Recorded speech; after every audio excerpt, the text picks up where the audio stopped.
you wouldn't even notice if it's a top war or if it's the last war. They're literally using the same creatives, and I mean, it makes sense.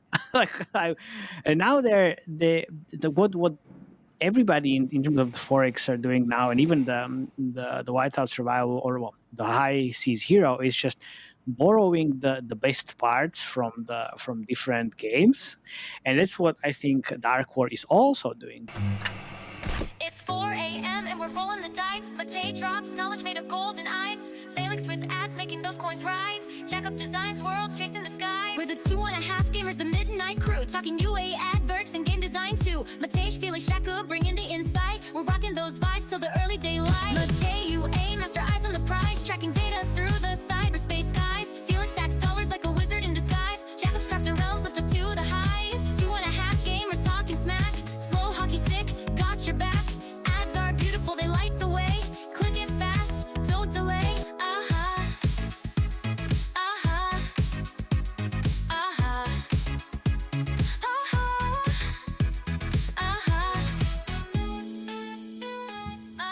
Hello, everybody. Thank you very much for tuning in to this special episode, which is a crossover episode with Game Makers. But also, don't forget, this episode is also brought to you by our dear sponsors, PVX Partners, simplest and most effective credit line for marketing. So if you're scaling your game and your gaming business and you need funding, here's the deal. PVX Partners, with PVX Partners, there's no equity dilution. You can repay as you get paid. You don't really need to sell your soul to anyone. It's flexible, fast, and fully tailored to your growth. You can secure the funding within 30 days and get the term sheet in just 24 hours. So don't you wait. Take control of your UA budget without giving away a piece of your company. So visit pvxpartners.com and see how they can help you grow smarter and faster as well. I'm pretty sure the Forex episode that we are talking about now, they would definitely benefit from partners like pvxpartners.com. So now back to the episode. Thank you. So first of all, welcome everybody. We have the latest crossover collaboration between Game Makers and 2.5gamers. Today, yes, we discuss a recent post written by Justin Yao discussing one of the most successful game studios of last year and continuing on to this year, which is First Fun, aka Funfly, the developer behind the hit top-grossing game Last War Survival. But in this discussion today, we're going to be talking about not only First Fun, but also River Game. What is that relationship? How are these two companies related? And what is behind their billion-dollar strategy? And so to discuss this very interesting and secretive topic, we have for you myself, Joseph Kim, CEO of Lila Games, building a shooter game. But prior to this, I was in publishing at Sega, NBC, Universal. But more appropriate to the discussion at hand, I also worked at Fun Plus and led the development of the game King of Avalon, which became a top-grossing game, and many of the reskins are Forex games, and helped Fun Plus kind of like move in the direction of Forex. We also have Justin Yao, who wrote the post that will be associated with discussion. He has a background in investment banking and private equity, but most recently he's also been writing for Novik and is now an MBA candidate at Wharton. No comment on getting an MBA for you, Justin. I'm sorry to hear about that, but it's all good. And from 2.5gamers, we have both Matej Lanceric and Jakub Bremiar. Nice. Two of the 2.5gamers. The other guys they have. Yeah, we are the two because, well, the half gamer, when we talk about Forex, it's never there because there are basically no ads. So right. So many of you guys already know Matej, longtime UA guy, runs a UA agency along with his No BS newsletter and founding and being a co-host on 2.5gamers. Also, we've got Jakub, also from 2.5gamers, extensive background in game design at Pixel Federation, also Superscale, now as a freelance consultant working with many of the world's best companies.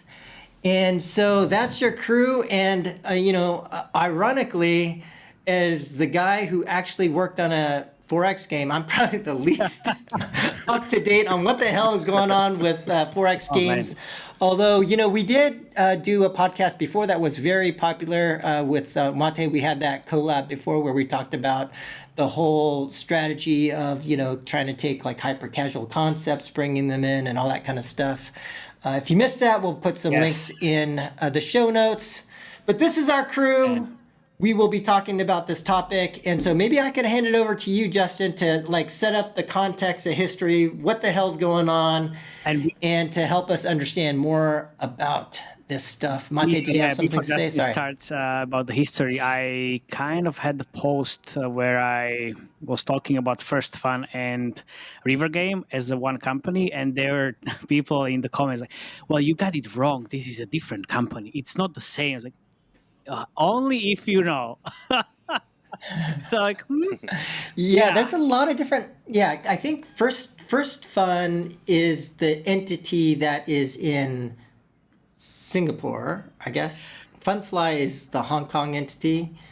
And then there's I'll let you take it away. They have most probably 10 companies. It's the same thing as we discussed Top Girl, which is developed by Tap for Fun, but it changed their company name on stores like 5 times already. So it's like, but we have some friends. It's now Tap for Fun, by the way. It's Tap for Fun now? Nice, okay. Yeah. But I'm sure it's all legit, right? So anyway. Everything's legit always. So good. Yeah. Nice. Yeah, so like there's like a million developer accounts and like many different entities, but like if you actually play the game, you'll realize it's the exact same gameplay, same design, same art, like same stuff, recycled art assets as well. But this goes by the way all the way back to Machine Zone. They also were doing this like Epic War, Epic Time, or whatever, where the like Mobile Strike or the other accounts. Like it was not Game of War was just alone there sitting in the portfolio. Mm-hmm. When you have the 4X core, then like why reinvent the wheel? You just reskin. But yeah, we'll get there. We'll get there. It's not reskinning anymore. Yeah. All right. So let me dive into it. But like before we start, like let's turn back the clock a little bit. As we know, like First Fun, River Game, we've discussed sort of the same entity. But this partnership actually like, goes back a very, very long time. So the founders actually met at this company called Alex Technology, which was a very successful Chinese game developer. And they actually initially started by making games for social platforms. Their first like hit game was a game called Happy Farm, which actually looks a lot like Farmville if you take a look at it. And that took off in like I think Asia as well as some other regions. And that helped them get some money from Tencent in 2009. That helped them expand beyond social platforms into other platforms as well, like into mobile specifically. And I think over time, they became known for their expertise with 4X games, and especially their ability to ship those games globally as well. And in 2013, they launched a game called Clash of Kings, which grossed over $1 billion over its lifetime. And early on, it showed a lot of promise. So they actually sold the business shortly thereafter to a Chinese strategic, which was trying to build mobile games for $400 million. So it was an amazing exit for the founding team, and obviously as investors, like Tencent obviously loves these guys. And after exiting, I think they had pretty long non-competes. Like I read somewhere that it was like 5 years long. So the founder of First Fun was the founding CTO of Alex Technology. He spun out and found his own venture capital firm called Challengers Capital, which has over $1 billion asset under management. And they backed Moonton, which was sold to ByteDance in 2021 for $4 billion. Also backed River Game, which is the other main character in our story, and which was founded by an early Alex Technology PM. So around 2020, I think the founder of First Fun started getting the itch again. He was like, oh, my non-compete is over. Maybe I'll start something. So he started First Fun and quickly got some money from his old friends at Tencent. And I think he took some of that money and acquired a significant minority stake in River Game, like 40% stake or so. That really formalized their partnership, and you can sort of see it in their games. And I don't think like there's much information online about how they exactly work together today, but it's very clear if you played their game, like it's all the same. They're working together very, very closely. Like their flagship title, Last War, was sort of built off of the River Game IP of Top War, and then launched under like the First Fun name. And sort of like it's really interesting how they're looking to redefine the 4X genre, and like now they have like 3 of the top 10 4X games using this like sort of same playbook of like combining UA and the product together and having it come together. And before we let Matej dive into the UA magic, I'll pass it off to Jacob. Wait. It's Matej. Where's Matej? Matej. Man, you just write gold right there. Matej. He's gonna. It's fine. Don't worry. It's all good. Yeah, I hope you forgive me for that. But just make a lot of fun of it always. Yeah, before. Don't worry. I'll pass it off to Jacob, whose names is easier to pronounce. Who played a lot of these games. You just called him discuss some of the business It's side. called Matt. No, but before we go there, I think this is really, really interesting stuff that you can't really find anywhere, basically, on the internet. The only thing that we like, how we know these teams are kind of connected, that we talked to Heaven from Century Games, and he said, "Look, man, like they know each other. They know each other quite well from back in the days." So this is quite interesting, like how the whole kind of setup is is done. Yeah, like he actually introduced us to River Games Yeah. CMO, because these two guys are basically arch rivals there, but they're actually very good friends. They were doing this silly photo op where one was smiling, the other was not. Like, oh, this will be us next year. I was and like, okay, this this is year. you 2023. This is me 2025.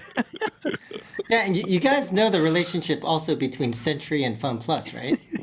Yeah, so there's all these. They're very well connected. It's It's a small world. It's a small world. Yes.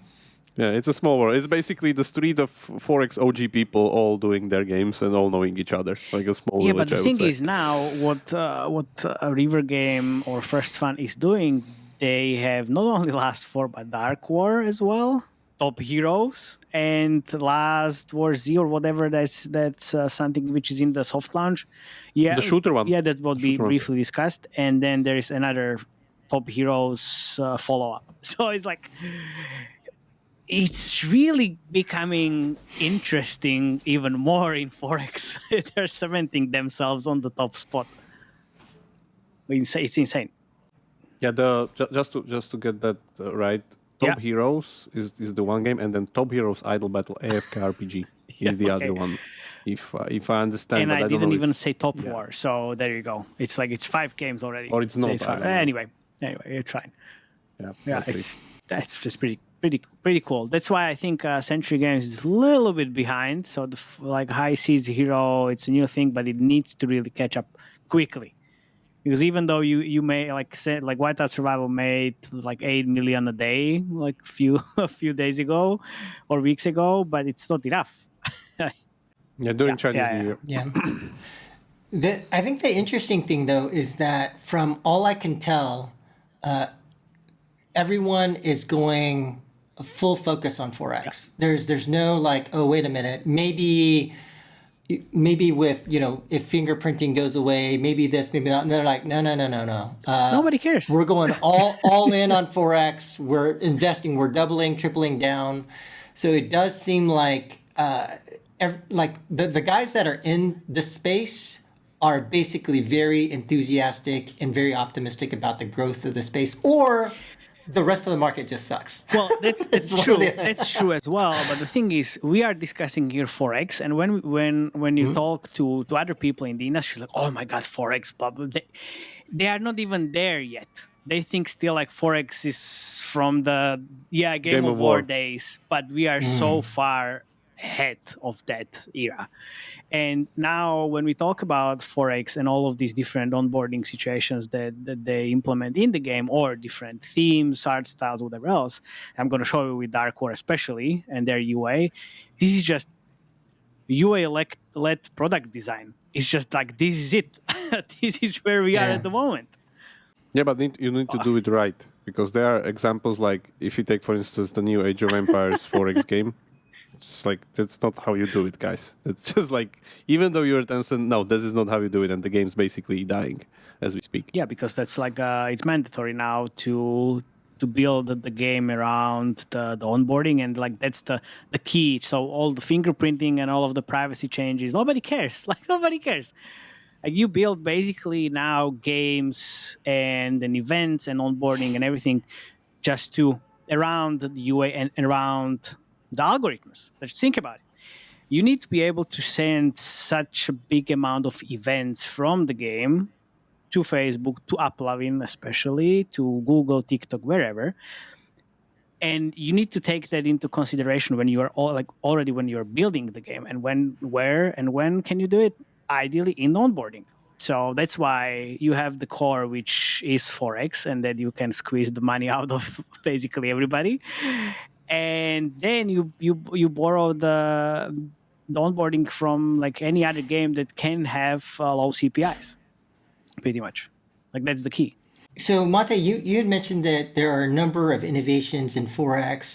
Clearly, like the UA sort of top of funnel to a gameplay integration trick is there.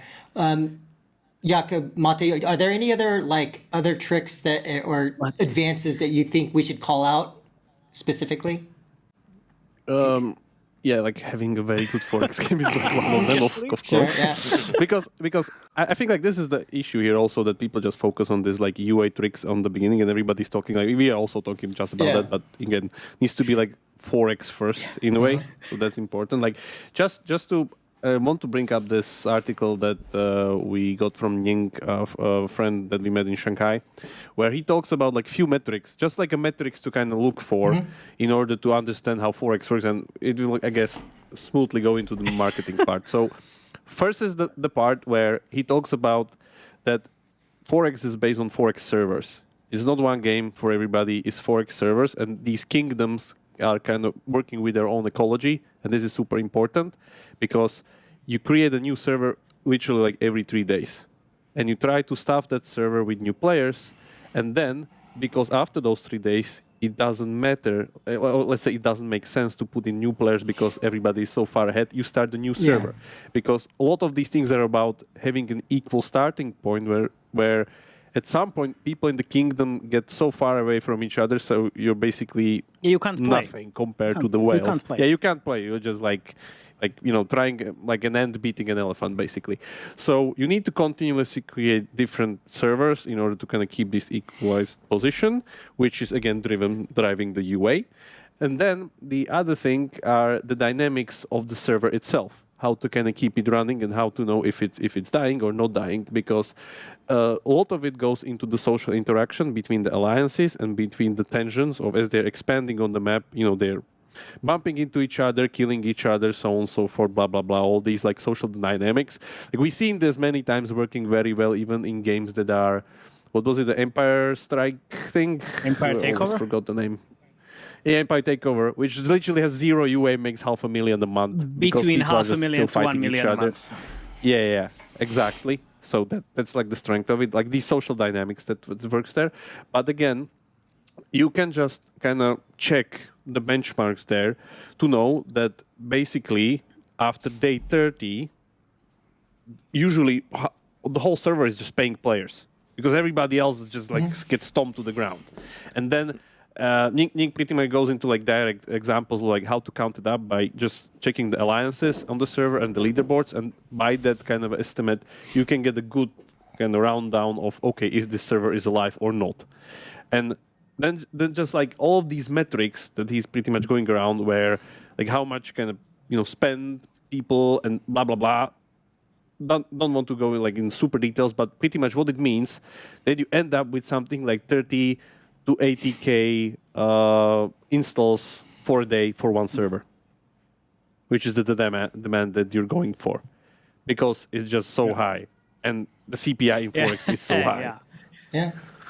So, and that's like just the starting default point to can enter the game. And that's why we go into the second part of this whole thing, which is why are we just going after UA and taking down the CPI as much as we want with different implementations of course onboarding and hyper casual systems, basically. Yeah, and I think the point that you're making, Jakob, in terms of like how important server and player management is something that I'd love to see this post. I've never seen anyone write about it. But and the word on the street is that like the main reason that most people attribute to the failure of Game of War is they're like, oh, they inflated their economy, and they basically leave it at that. But then you ask, well, why did they inflate their economy? Why were they giving such massive sales and discounts? Well, it's because to the point that you were talking about, you've got all these super killer whales, and everybody else in the middle got nuked. And so then you're trying to take the lower level and get them high enough so that they can be the sheep for the wolves at the top, right? And so like... Yeah, it was like, it's called feeding the whales. That was literally the UA tactic. Yeah. So like, if somebody has written about this, I mean, that's just pure gold because I've never seen anyone write about it. So yeah, we should definitely, we'll add the links to whatever that post is in the show notes. And if anyone is a PM or a systems designer, you absolutely have to be aware of these kinds of issues for sure. Yeah, like it's again, it creates a very big tension. That's what he talks about in the article on the company, where like again, literally citing this, the remaining users are mostly acquired by blah blah blah campaign, which may cost $50 to $300 per install. Yeah, exactly. This is the thing we're talking about: $50 to $300 per one install. Like people are still super surprised when I talk about how really expensive it is in match free or merge, like $50 to $80 for purchase campaign. I was like, oh my god, no! Like, yeah, well, this is not 2013 anymore, where it's like you were buying CPI campaigns for $5 and that was already super expensive. Like, just wake up! It's 2025. It's not gonna get any better. Honestly, anybody like this is the reality.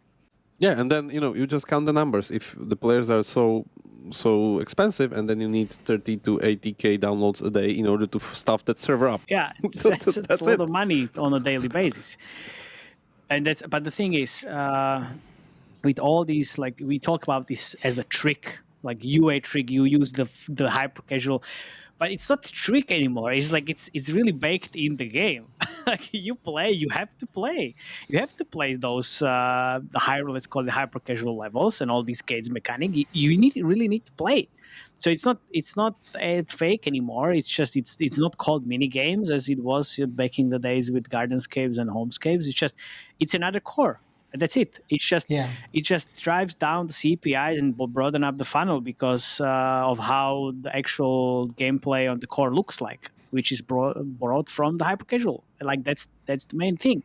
And we know that from Total Battle, which is also a 4X game, which is the only 4X game. Top 7 yeah, 4X which game, is by the way. not from China, and it's from our friends from Score Warrior. They were kind of trying to nail this for a long time and trying to find like what kind of mini game is going to work. And this game is already 8 years old, and they started scaling like a couple of years ago back.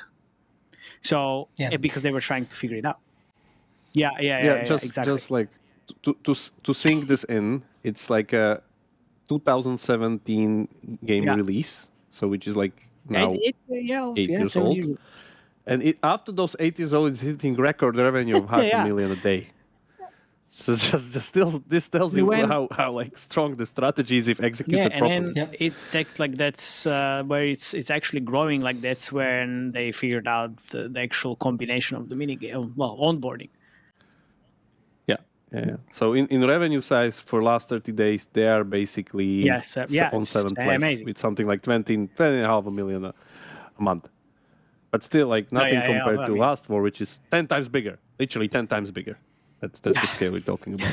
Yeah, and I mean, I think it's important to underscore that like some of these, we can kind of be a little bit glib and just kind of hand wave and call them tricks and dismiss them, but like it literally means the difference between success and failure. And like people may or may not know. We may have already talked about this, Mate, but Whiteout Survival was actually a failed game, right? So it was, I think it was like a zombie game or a mafia game or something like that. And then the theme, the Frozen City, and drawing from Frozen City because they're like, oh, well, look at all the, look at the metrics for Frozen City. So that literally made the difference between success and failure, and not only like a small success, it's like a massive top grossing success, right? And so I think that kind of though begs a question. So we had, I would say, in like the last the wave before this was we saw a wave of themes, right? It was all about reskins and like whether it's like Game of War to Mobile Strike to Final Fantasy and Fun Plus, or had King of Avalon to State of Survival to I think they also tried a pirate ship kind of boat thing too. They had a dinosaur thing. But it was all themes. And then now we've got like the UA game, hyper casual game integration, integrating like that initial onboarding part. So then, what's next? I don't know. How would you guys? Do you think there's more room to run on this current trend, or are we going to have to shift to the next trend? I would pretty much like categorize like the 4X era of like what you just said pretty much, which ended with something like Rise of Kingdoms. Like Rise of Kingdoms, I would consider the last Lilith kind of the last of the The like, themed.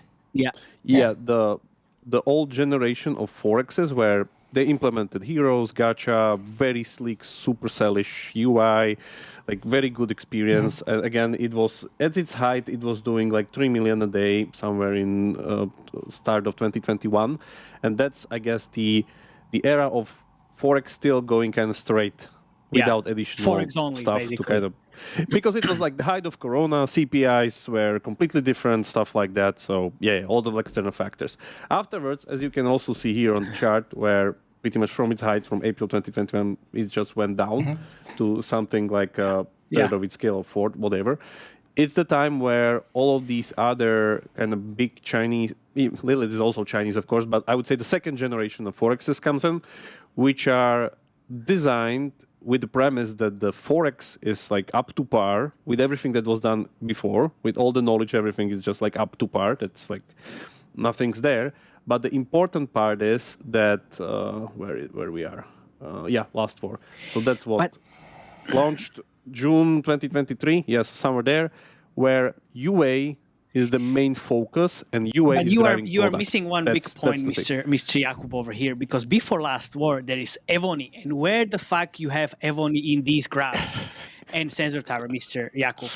That's very, I have very, Evony somewhere very, here. very Here important, it is. because Here it what is. they did, and they saw what Playrix is doing, they started doing pull the pins and implemented it in the game. So that's very, very important, and that's exactly where they started scaling. But check this.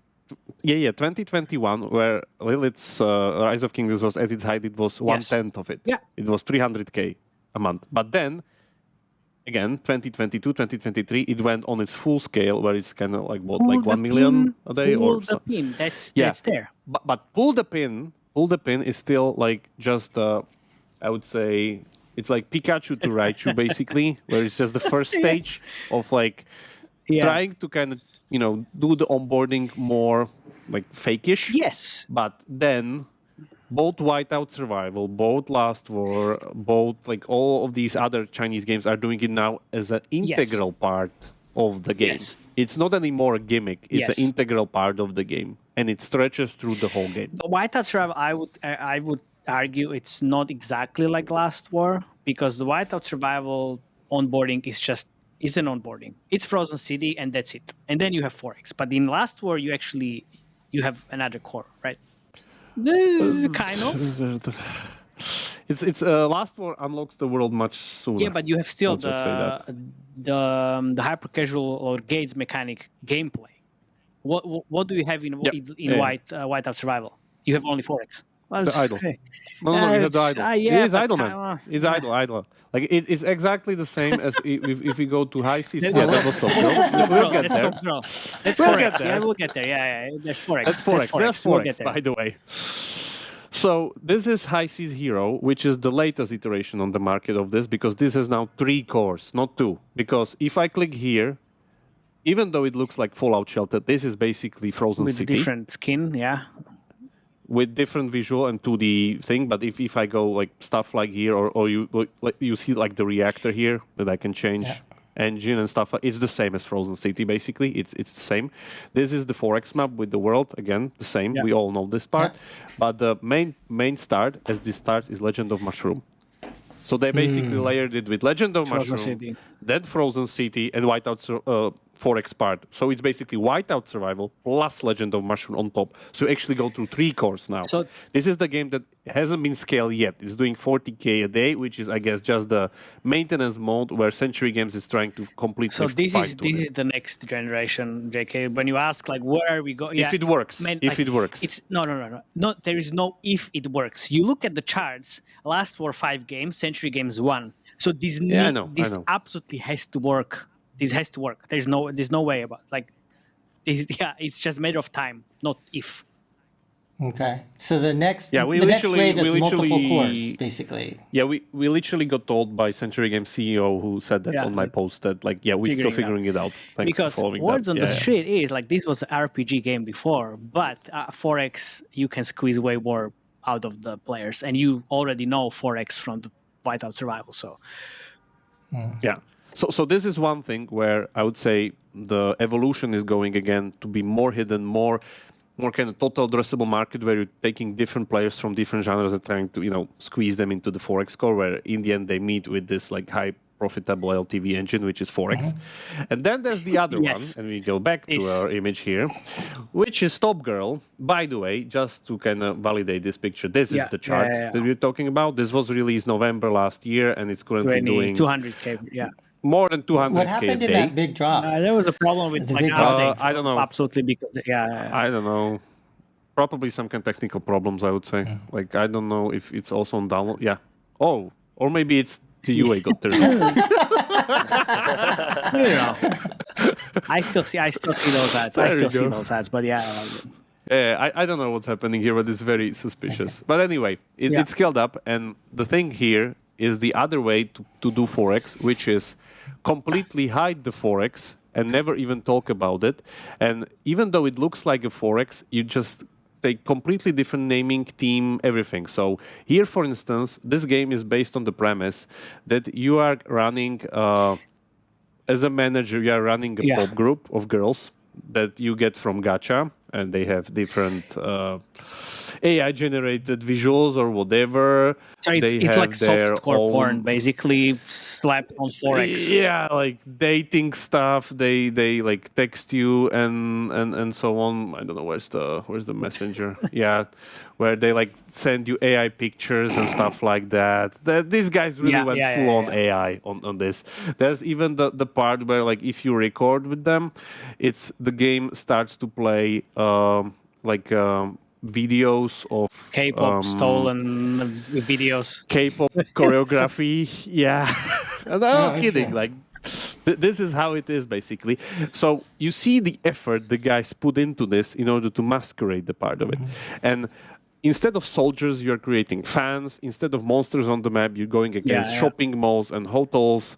Instead of whatever players, you're like defeating stadiums, or like it's all within this like pop group. So if you don't really know, like you are playing 4X and you are just a regular type of player, you wouldn't even notice that. You will never say this is 4X. There's not even like one hospitals, mention of like damage. Or something like that. Yeah, and the whole mechanic, by the way, it's like very streamlined, because usually you would expect 4X. Like I can't skip that. Okay, I can't skip that because I'm not CEO level 25 or VIP. Sorry for that. But if we go here, just to kind of show you, so media reviews on the song, blah blah blah. Also, all of these, it doesn't make any sense. You just click. And it's an idler. In the beginning, it starts as an idler. The map. Jakob, maybe you can help me understand though, because again, I'm an old school 4X guy. So the beauty of 4X when we were working on it was basically around the economy, right? Because unlike a gacha driven game, you have the ability to have a consumable economy where you're building a lot of troops, and you have like these build war cycles where you're building troops, and then you're going to war, which drains the economy of all the stuff that you built up. And that's how you are able to monetize almost infinitely better than a game with limited progression, for example. Yeah. So Because there's destruction of property. in this example, what do? Do you build up a bunch of girls and they battle each other and they die? Or like, how do you drain the fans economy die. here? The fans die. The fans die. Fans die. Fans are Okay. the soldiers. I see. Okay. So if we go, So you go raid. where we You go raid the shopping mall. Yeah, you go raid the shopping mall, but I want to go to show you how to actually build up soldiers here. So you build them by idle sales or whatever, and again, this is building 800 soldiers per hour. Fans. 800 fans. So imagine like this whole screen is basically that whole simplified funnel of a city where you upgrade every single building, where you need to upgrade and tech tree the soldiers from like level 1, level 4, level whatever. This is just like super simplified. It's super simplified, but the mechanics are kind of the same. Okay. Where again, I have a lot of soldiers, and if I go somewhere here on the map and there's whatever a concert, yeah, so we go perform, and then I guess we need to go to like a shittier one. So we go perform, and then we select The girls. Yeah. soldiers. So we have 48,000 soldiers. We have like 5 girls. It's like pretty much similar to Rise of Kingdoms. Again, gacha-based heroes. We go by car, and there we go, and that's it. And we have two like Yeah. like, Instead of just you simplified look at the, forex. like marching the army on the right hand side, which is Dark War, I guess, and then the left hand side is just driving a car to shopping mall. Yeah, but this is exactly the same thing as I'm doing here on the right side, where this is Dark War. Exact same thing. Nothing So it else. sounds like you're still able to push on themes a bit. You've got the multi-cores. Is there anything else in terms of how you guys see the progression of Forex going? Justin, do you have any thoughts on where you think Forex is going? So one thing is again more onto like adding different cores, adding different kind of fake stuff to kind of widen the funnel. The other one is this Top Girls thing where like completely different team, like non-battling, non-whatever, simplification to like I guess the premise is creating new Forex players which are oblivious to the point that they are playing Forex, of course, like again going around the market. And then yeah, I guess this is where we end up. Like, I don't see anything else currently working on the other end, because you can't just start with Forex. It's just like too complex, too hard to get to, and It's almost like with the it's match not 3. possible. You show the Forex or you show the match 3, and CPIs are CPIs are 80, 120, what, 200 dollars immediately. yeah. So it's not possible. Like again, if it would be possible, games like this, like Rise of Kingdoms, they would be doing great. They're not doing great. It's just like the game's great. I played it for multiple months. It's just like not possible. So yeah, we end up into the UA decides the product now, and because of that, the product completely shifts on the onboarding. But the end state of it is still you need like a proper Forex, destruction of property, a map, kingdom, social, guilds mechanics, and all these other Now, things. Justin, now you talk because he is trying to catch a breath. So now it's your turn. Because if it's like Yeah, no. that's how it works. Yeah, so I think I played Last War for like 30 days, then Top Heroes for like 60 days. And I think like the way that at least First Fun is tackling it, I can't speak to the broader market as a whole. They're actually trying to like integrate the game loops like to be more deep and like to keep that illusion for longer. So I think for Last War, I think the gates mechanic went away by week 1 or 2. We'll get there. Like We'll get week there. 1 probably. Yeah, and I don't really play it. I don't really engage with it anymore. You still but need at it, yeah. least for Top Heroes, there was more reason for me to re-engage with that core loop. There was like bosses that I had to kill every single day for like loot drop, and I had to go back and expend my energy and go back to that gameplay loop every single day. So there was more integration. I think the retention overall for Top Heroes is actually better than what I saw for Last War. Yeah, and I'm trying to just kind of jump into the UA and the part and the creatives, because we are talking about this and the Top War that we didn't touch that much. They changed the whole tutorial and onboarding like 4 times throughout the years, and now completely, yeah, it's like completely, yeah, New completely. gameplay. And like you look at this, and this like Top War, this was there like creative, like the signature creative. They were merging, and they were using these merge kind of mechanics because merge was sexy before, and this is what worked for them. But then merge got crowded and it wasn't that sexy anymore. I mean, it's really expensive as well. It does create an interesting retention profile or adding up on that side. But this was it. Like they were trying to push the merge a lot, but then they did all of these hyper casual stuff as well, obviously. So they went through a big evolution, and now when you look at what they are doing in terms of the creatives, you wouldn't even notice if it's a top war or if it's the last war. They're literally using the same creatives, and I mean it makes sense. And now what everybody in terms of the forex are doing now, and even the Whiteout survival, or well, the high seas hero, is just borrowing the best parts from different games. And that's what I think Dark War is also doing, because Dark War, on the other hand, and I'm jumping between the games, Dark War on the other hand is just, it's Whiteout survival basically, with a different theme. And they're now doing so well because of their AI creatives. creatives. And wait a second, July, it's not exactly the way, but they also went through a big shift. So these were like the creatives they were running before, and you don't see any kind of AI generated stuff. But then what I think we didn't talk about is that all these companies between each other, like they steal shit. Like you basically come, or they come to the work, like, what are we going to create this today for the videos? Like, oh, let's see what the other guys were running yesterday. So this is the brief. And like literally we thought the Dark War started this AI kind of revolution, but they actually, I was digging a little bit deeper, and they didn't. They were using all of this. So let's stay with Dark War again. Kind of survival theme, nothing. Looks Yeah, like Last exactly. of Us. Nothing really AI driven. But then I think when they started running was kind of November or October, and that definitely helped them scale changed. like heavily. And I've seen this million on stage on the other stuff, and this is pure AI. I was when we were talking about Dark War, I was able to create this type of video during the recording in During the in stream, 5 minutes. In 5 minutes.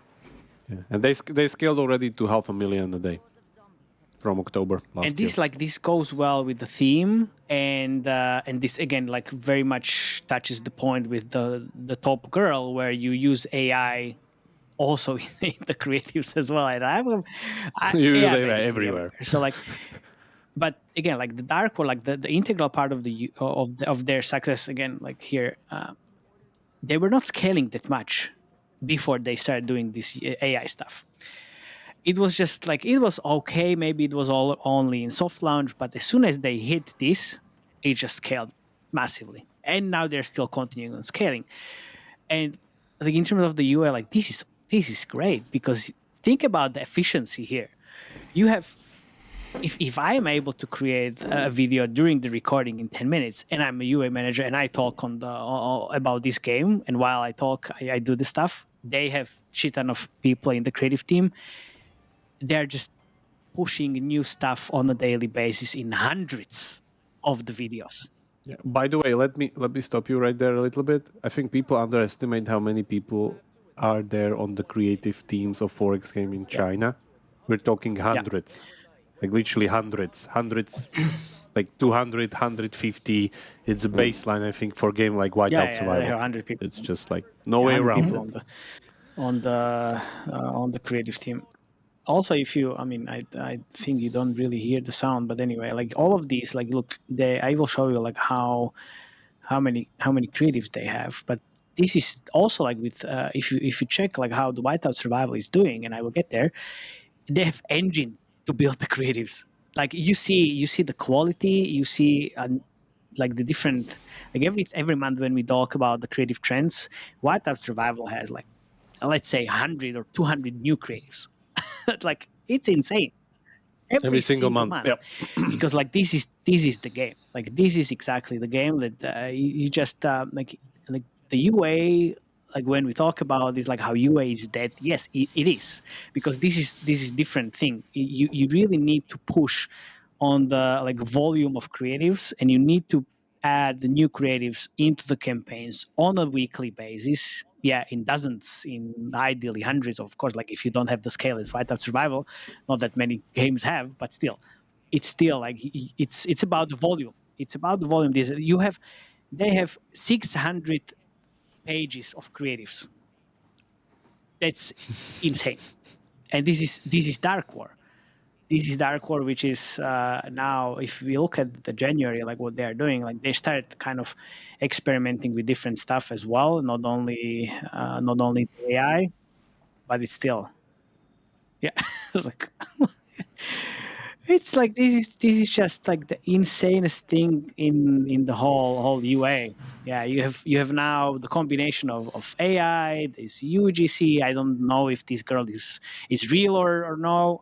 Maybe no. I Probably can't no. I can't even say that anymore. So this is how to scale the UA like these days. And if we go to Last War, it's basically their UA is now like iteration of all of these different gates mechanics. And oh my god, they're doing such a good job, because this is from last month. This is January, and you see like it's the concept, like nothing new, but the iterations there, it's it's all about the quality. If we go back to, let's say, 2000, when they launched 2023, I think in December, it wasn't all Gates mechanic.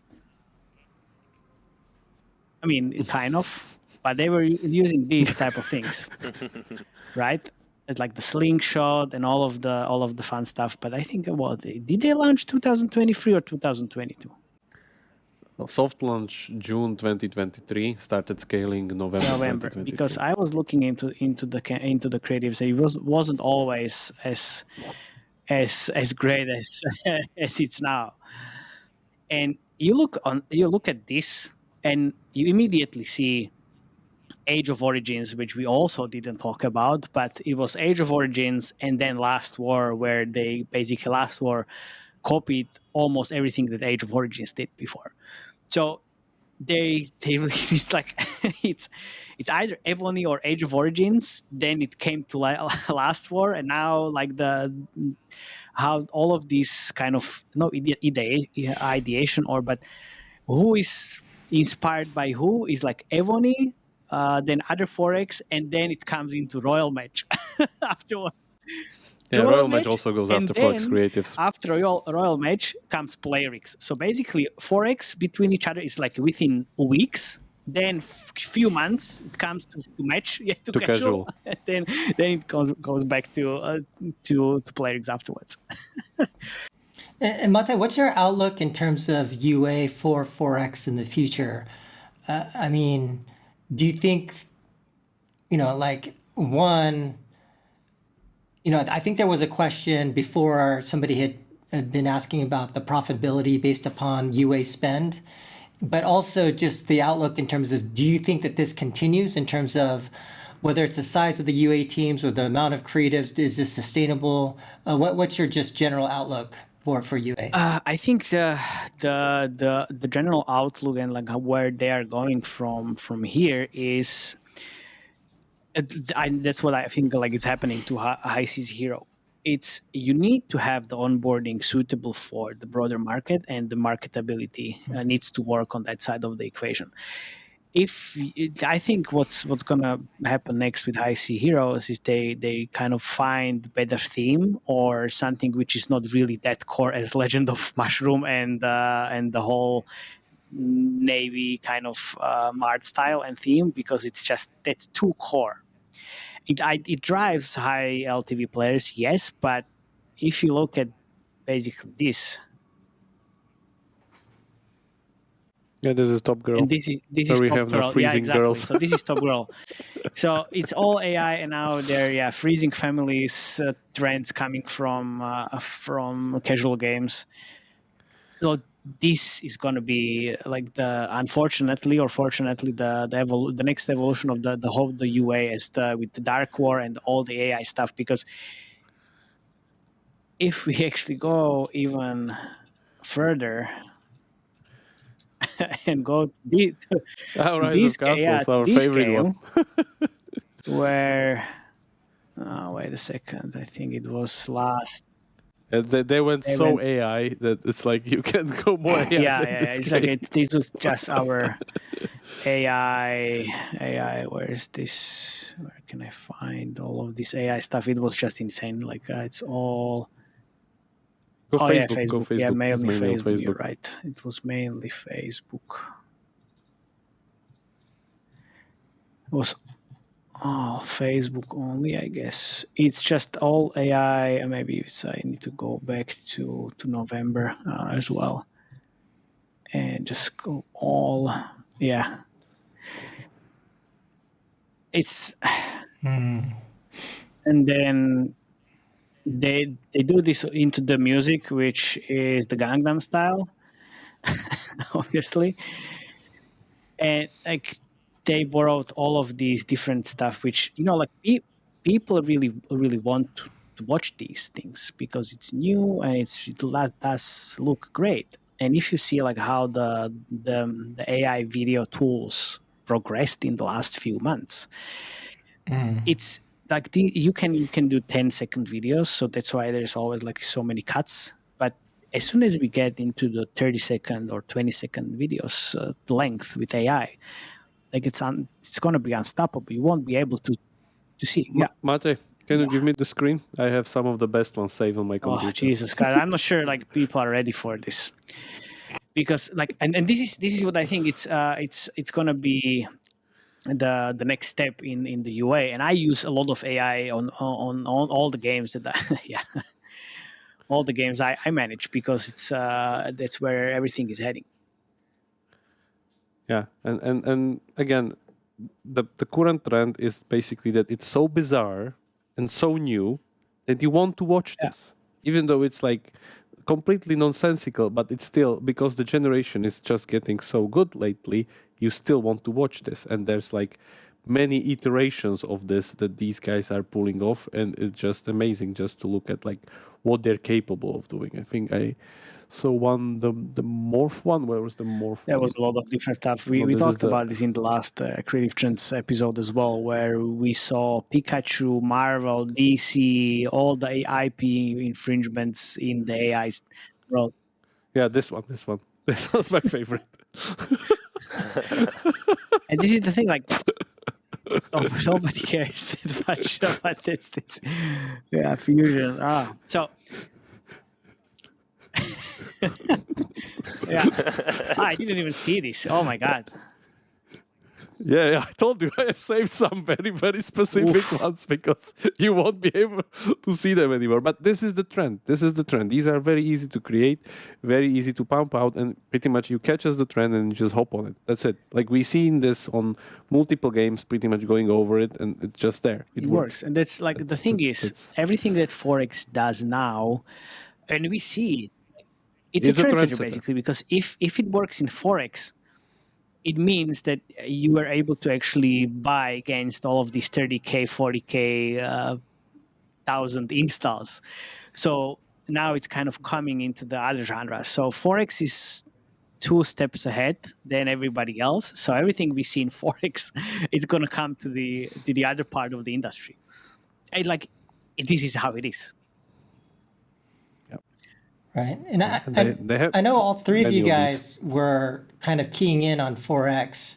Was it because of the revenue, or like Justin, why did you start keying in on 4X and like following these games? Is it the top grossing nature of these games, or for what reason? Yeah, it was the revenue number. It's just how high these games were going and how high they were charting. But I think like a good question is like you said, like the margin side of the equation, right? I'm sure this stuff, like when you launch at this sort of scale, it isn't cheap. And I think it goes to sort of like whether or not this like business model is sustainable as well over the long term.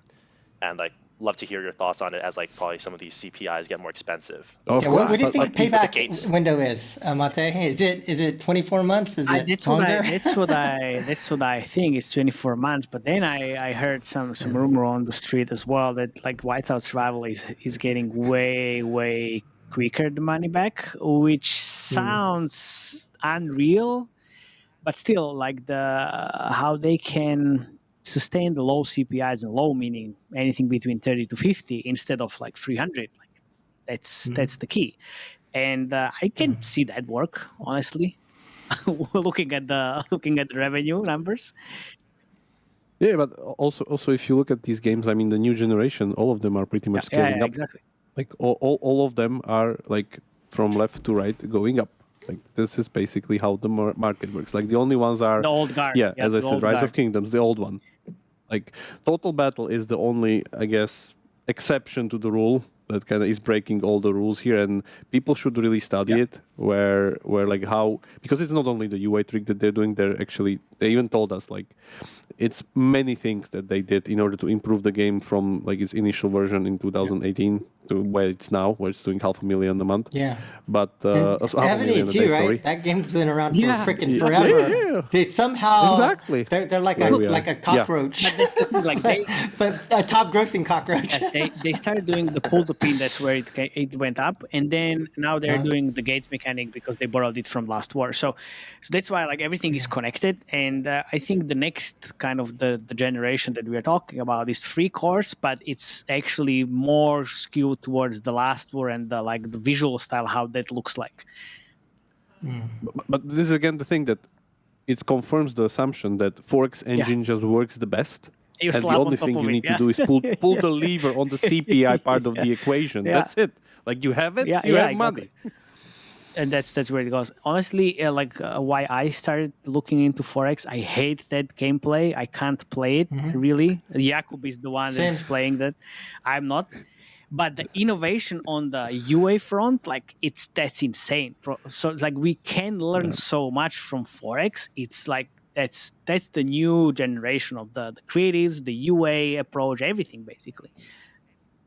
Yeah, I think there's like no single genre on the planet currently that's innovating so much on both the UA front and product front, which is just like, even if you will never do 4X in your whole life, you should still study 4X and you know and how why they work in they current need sense. to innovate, because they have to.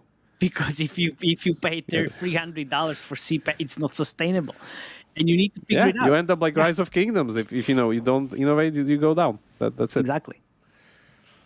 And again, the IP thing won't help you here. Like we've seen Age of we've Empires. seen the Age of Empires thing, how it ended up for Yeah, because Tencent. you might Like, actually be at a disadvantage because of the exactly. royalties and the licensing fees. So like if you need every bit of margin you can. Yeah. So then it would seem like the way that you could compete would be to figure out how to gain additional margin. I'm sure they're all doing web shops, I assume. Yes. of course. And if you Of found a course. way of like driving K factor, that would be another way of improving your margins as well. Yeah, but you think Yeah, but driving K factor is basically Yeah, having exactly. the top grade win. Like it was, by the way, the most watched video on our channel with like 40K honestly, like views. that Just video saying. went absolutely insane, like viral. I haven't seen it literally because it's ranking on the top girl gameplay on the first place, and we hit like 40K views, which we obviously didn't have before anywhere, and it's still getting shit ton of views. That's why I actually Nice. made the song about it as well. because by the way, we released a 2.5gamers music album, which is the most random thing ever, and like people love it. So it's like this is exactly the thing. But again, this is the same thing where, if you remember the save the dog thing that was trending at some point on TikTok, where you would like draw with your hand like this kind of obstacle to save the dog against the bees. So there was, what was the name? Panoramic, the Mighty RPG Party. guys, who literally, so they literally duct taped the levels into their onboarding and it shoot them up to like 8 million a month. From 30 or 40K a month to basically 6 million within like few months. Yeah.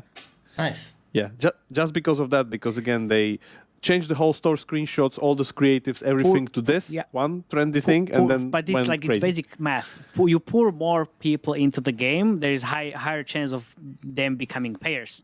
Them getting Easy. converted. Easy. Yep. That's it. Yeah. Okay. Well, we could be here for forever. I Yeah. love it. Yeah, I love it.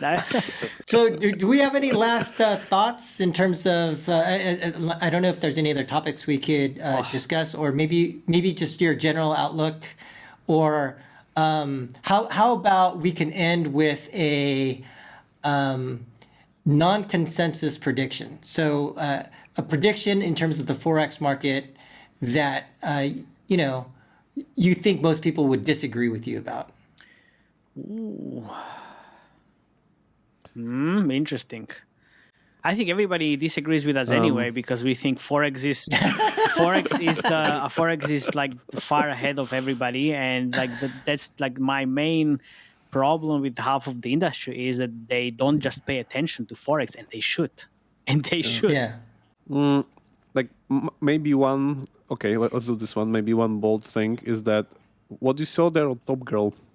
The streamlined version of the Forex engine core, with just Why are you doing this? I know. Just helping my mind process, because it's smurfed into this like very small streamlined thing. So you need to play your Rasengan as you're talking. Anyway, so because it's so streamlined. And it still works very good because just that map, the interaction, the unlimited spending, and like all these other dynamics just is the best LTV engine in the market. What I think will happen that probably we'll see the other way around later down the line, where games that were predominantly not, or genres that never have anything to do with Forex will implement this as an additional engine the other way around. Where here we are at the point where we put a lot of fakeness and a lot of like different shortcuts and stuff in the beginning, but it all leads to Forex. This would be the other way around, where we have something and Forex will be an addition. Endgame. It won't be the main. Will be Forex. Yeah. Endgame will be something of plus Forex, but it won't be just Forex. Okay. Yeah, I was going to concur with that view exactly. I think like Neek, I'm pronouncing his name wrong, but he writes for Novik as well, and I think he's a Supercell game designer now. Yeah. And he sort of talks about sort of like pure Forex games, which we talked about earlier, like improved UX. Then you now have genre mashing, and then later on you have this idea that's like used as a meta game, like for like other genres, and like this is exactly what's happening. I think long term. I mean, I wouldn't consider Forex a meta.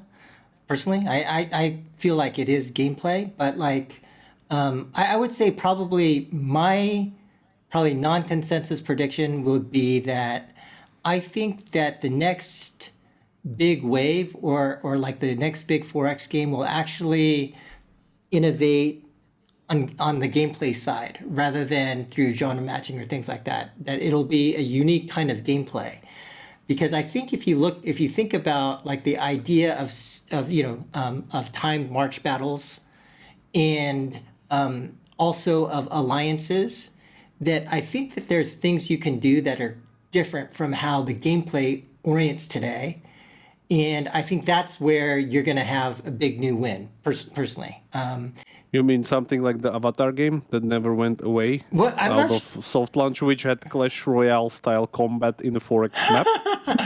No, like so for example, I mean, if you think about like one of the things that we found in Forex is that if you join an alliance very early, the LTV profile of the players that joined like on day one or very early were dramatically higher. So you can kind of imagine, is there a gameplay that is from the very beginning oriented more socially, in which Everdale tried. It didn't work that well.